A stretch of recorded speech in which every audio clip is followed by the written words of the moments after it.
Mến chào các bé. Hôm nay chúng ta sẽ đến với một câu chuyện cổ tích Việt Nam mới. Câu chuyện được mang tên Lọ Nước Thần và còn có tên là Ai Mô Hành Tôi. Ngày xưa có một chàng trai trẻ tuổi chưa có vợ, sống bằng nghề làm ruộng. Một ngày nọ, anh xách búa lên rừng đốn củi. Trong khi đang lúi húi chặt cây, anh trông thấy một con quạ tha một con chim sẻ tới đậu trên một phiến đá ở gần chỗ mình đang làm việc. Nhìn thấy thế, anh bỗng động lòng thương con chim bé bỏng sắp sửa lọt vào miệng loài ác điểu. Anh bèn nhặt một hòn đá ném con quạ. Quạ giật mình bỏ mồi vỗ cánh bay lên. Tức mình vì hỏng ăn, quạ chửi rủa ôm sờm. Anh nhặt đá ném thêm và mắng: "Đồ chim dữ, hãy cút ngay!"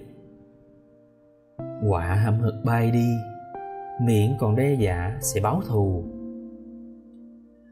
Anh chàng chạy lại nhặt con chim sẻ đang thoi thóp, cố tìm cách ấp ủ cho nó sống lại.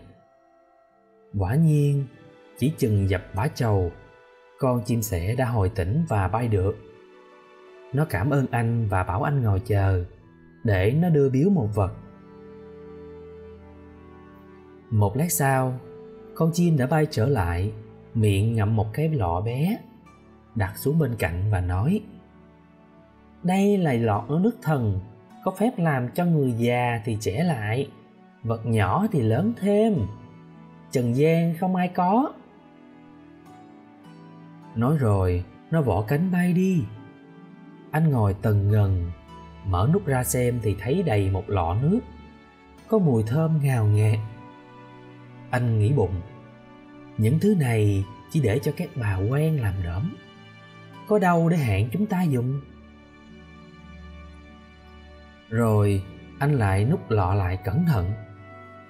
Khi gánh củi về, treo lọ trên kèo nhà. Và rồi thời gian trôi qua. Vì bận công việc làm ăn, anh cũng quên đi, không nghĩ tới cái lọ ấy nữa. Ít năm sau đó, chật vật mãi, anh chàng mới cưới được vợ. Vợ của anh cũng là con nhà nông, quanh năm chân lấm tay bùn, nên đen đủi xấu xí. Nhưng hai vợ chồng thì rất thương yêu nhau. Một hôm, chồng đi cày vắng, vợ ở nhà quét dọn khắp nơi. Thấy một cái lọ con treo trên kèo nhà, chị bèn bắt chiếc ghế, lấy xuống mở nút ra xem. Khi ngửi thấy mùi thơm, chị ta nghĩ là dầu thơm gội đầu. Lát sau, chị nấu nước tắm gội, rồi tiện tay đổ lọ nước ra bôi khắp tóc tai mình mẩy. Không ngờ, sau khi bôi xong, chị ta tự nhiên trở nên xinh đẹp trắng trẻo, nhan sắc mỹ miều ít ai sánh kịp. Nước thần trôi xuống mấy luống hành bên cạnh giếng, khiến cho những cây hành cũng tự nhiên lớn phỏng lên một cách lạ thường. Củ to như bình vôi, dọc dài bằng đòn gánh. Khi người chồng đi cày về, nhìn mặt vợ thì ngẩn cả người, cứ tưởng là tiên xa xuống cõi trần. Nếu không có tiếng nói thì cơ hồ anh không nhận ra là vợ mình.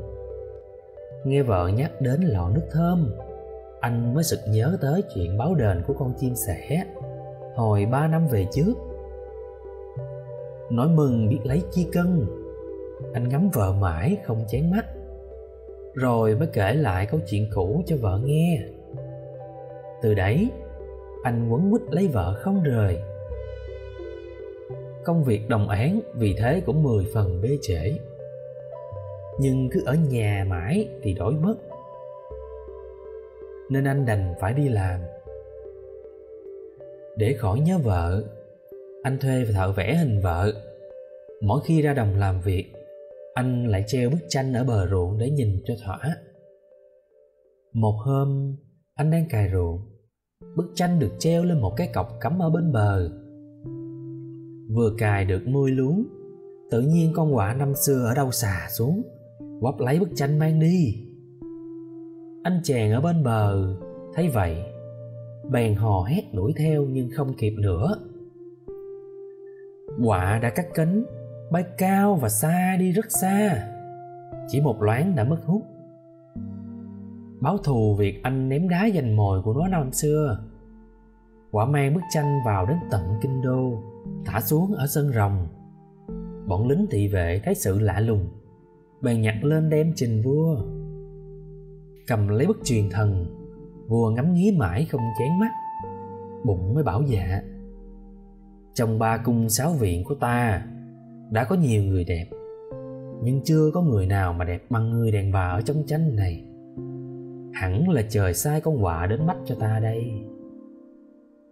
Lập tức vua ra lệnh cho một quan đại thần và 100 thị vệ phải tìm cho được người đàn bà đã vẽ trong tranh mang về. Quan đại thần cho người về các địa phương sục sạo khắp hang cùng ngõ hẻm. Để việc tìm tòi có hiệu quả, chúng bày ra trò mở hội ở các vùng chúng đến, để cho mọi người đổ về xem. Mỗi lần thấy dân tập hợp đông đủ, chúng đưa bức tranh ra, giả tản nói là tình cờ bắt được. Người nào mất thì đến mà nhận. Một hôm, chúng tới vùng quê hai vợ chồng anh chàng có lọ nước thần, và cũng bày trò mở hội 3 đêm ngày. Quả nhiên, anh chàng sa vào mưu gian. Khi nhìn thấy bức tranh, anh không đắn đo gì cả, lật đật bước tới để nhận. Nhưng anh không ngờ bọn lính chộp lấy anh như chộp con mồi. Chúng theo ngay anh về nhà và chúng nhìn thấy ngay người đàn bà trong tranh. Mừng quá, chúng vội đưa kiệu rước về kinh đô, mặc kệ cho người chồng vật mình than khóc. Sau khi bị bắt vào cung, người đàn bà không nói không cười, áo đẹp không mặc, đầu không chải và không cho một ai đến gần. Đem được người đẹp về cung, nhà vua hết sức mừng rỡ, nhưng cũng hết sức buồn phiền, vì mọi thứ dỗ dành, dọa nạt đều không thể làm cho người ngọc nở được một nụ cười. Vua bèn hạ lệnh cho rao trong dân chúng, hễ ai có cách gì làm cho nàng cười nổi lên được thì sẽ ban thưởng cho quan cao lộc hậu. Nghe tin này, có nhiều người, từ những vai hề nổi tiếng, những ông chàng cười cho đến các bậc lương y, các pháp sư phù thủy, đua nhau chảy kinh hy vọng, dùng tài phép làm cho người đàn bà phải buộc miệng nói cười để mong được ân hưởng. Nhưng dù đã dở đủ mọi trò, đều vô hiệu. Lại nói chuyện anh chồng, từ khi vợ bị quan quân bắt đi thì không còn thiết làm ăn gì nữa. Khi nghe tin loan báo ai làm cho người đẹp trong cung nói cười được thì vua sẽ ban thưởng. Anh biết là vợ mình đang ở trong cung vua, bèn quyết vào kinh tìm vợ. Trước khi đi, anh nhổ mấy củ hành ở cạnh giếng, buộc làm một gánh, quẩy theo. Đến kinh đô, anh quẩy gánh của mình đi lại trước cửa hoàng cung, rao to lên những câu: dọc bằng đòn gánh, cũ bằng mình vôi, ai mua hành tôi thì thương tôi với. Tiếng rao của anh vọng vào cung mỗi lúc một lớn. Nét mặt của vợ anh tự nhiên cũng mỗi lúc mỗi tươi. Cuối cùng, nàng quay lại bảo thị nữ: hãy gọi người hèn hành vào cho ta. Khi nhìn thấy mặt chồng, vợ anh cười lên một tiếng. Thấy người đàn bà lần đầu tiên cười nói, vua sung sướng như mở cờ trong bụng. Lại thấy những cây hành to lớn lạ thường thì lấy làm kinh ngạc. Vua ngỡ là nhờ những cây hành kỳ lạ này mà người đẹp nói cười. Vua liền nảy ra ý nghĩ muốn tự mình cải trang gánh hành để làm vui lòng người đẹp. Vua mới bảo anh chồng: hãy đặt gánh hành lại đó và cởi áo ra mau. Vua cởi áo long bào vứt cho anh và mặc áo của anh vào. Vua còn bắt anh bài cho mình học thuộc câu rao, rồi quẩy gánh qua lại trước mặt người đàn bà, cất tiếng rao mới học được.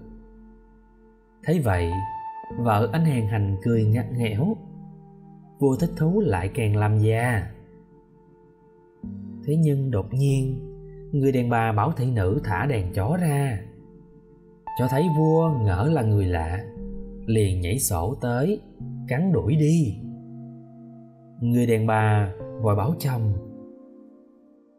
mình hãy mau mau thay đồ của vua và trèo lên ngai vàng đi. Anh chồng lật đật trèo lên ngai vàng giữa lúc chăm quan và cung nữ rập đầu bái lại.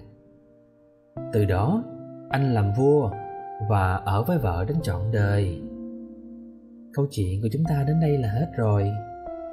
Chúc các bé được vui vẻ và ngủ ngon nhé.